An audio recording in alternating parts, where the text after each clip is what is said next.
Welcome back to the review of the Acer Iconia Tab. This is the A200 version, which is sort of a cut down A500, I guess you could say.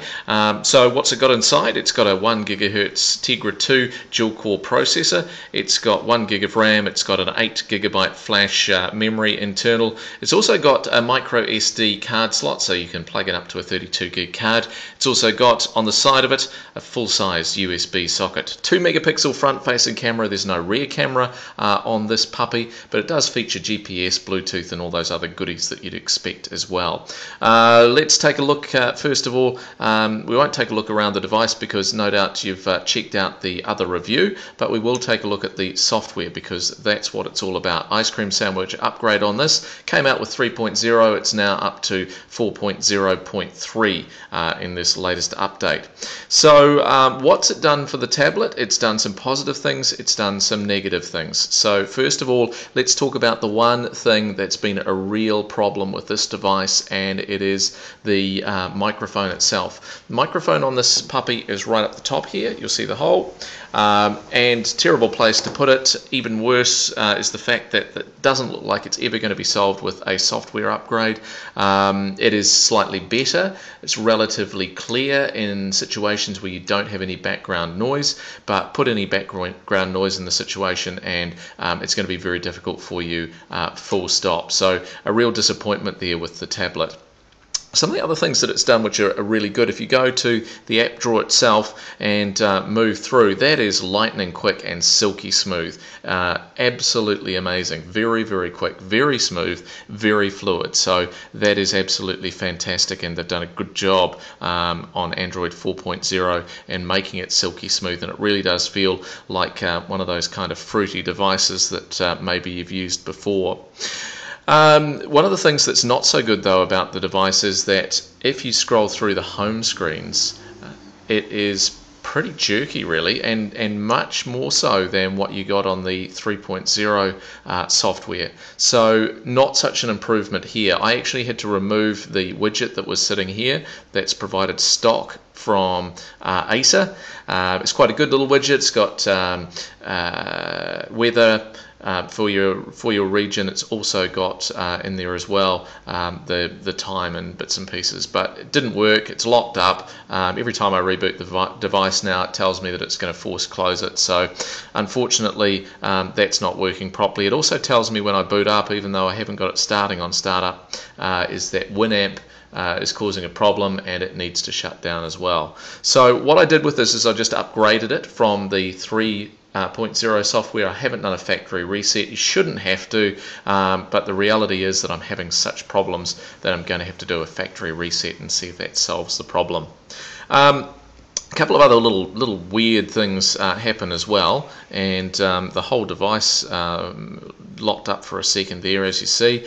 But there's a couple of weird things with when you're sending emails. Now, first of all, if I send an email out through this device, it's on Office 365, cloud-based Microsoft Exchange server. Well, everything sits in the outbox until I actually physically go in there and hit send. It won't send those emails at all. Not sure why it's only happened since I've upgraded. So again, factory restore, rebuild those mailboxes, probably going to solve that problem, but at the moment a bit of a hassle. One of the other things is that if I hit reply here, now it doesn't happen all the time, but sometimes you'll find that if you click in that bar, you'll see that the apostrophe is replaced by a hyphen. That's all fine when you're in the to bar, but when you go down to composing mail, you see how this time it's changed to an apostrophe. Well, sometimes it doesn't change to an apostrophe, and you end up not being able to put an apostrophe into your emails at all. No idea why. Again, I'm going to rebuild the system to a factory restore and see if it solves that problem, but I've had real trouble getting apostrophes when I reply to people's emails. Also think that the email client, let's face it, I mean, that is a bit boring, isn't it? It's grey, it's all grey. you know, 1983 back again, pretty poor, I think, in terms of the email application. It's no different really to what you see on the Android 3.0 email client, but I think they could have done a heck of a lot better than that. There's no color in there. It's just looking awful, really. One of the other weird things that happens with this is when you're in the YouTube application, and we'll see if we can get this to do it. Once you scroll through, if you just look there in the right hand side of the screen, see how there's some weird sort of stuff going on up the top there? Again, unsure of why that's happening, but it is bizarre, and it's kind of destroying a bit of the kind of nice effect of your tablet. Looks like it's on the blink. So that happens on the YouTube client, but it also happens elsewhere as well. So if I go to Twitter, for example, so we'll go to Twitter here, and hopefully we're already logged in. It seems to happen particularly with Twitter. No, we're not logged in. Let me just do that for you for a second. Just take a couple of seconds to log in here, and once I've done that, we'll be in. Right. Okay, let's log into Twitter, and one of the things that you'll see if you look carefully at the top of the screen, see how there's a little bit of an effect happening at the top of the screen, which is all quite odd. Again, no idea why. Will it help with a factory reset? Well, we're going to find out when we do that factory reset. But in the end, you know, this is meant to be a production system and meant to be trialed, meant to be looking all good.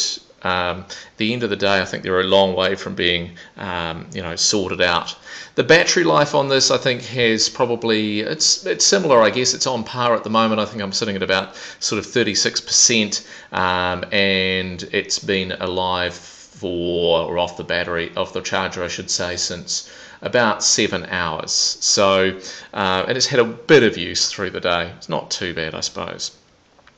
Some of the other things that you're able to do, obviously, you've got a different clock here. The stock standard clock has disappeared and replaced by this one, so that's slightly different.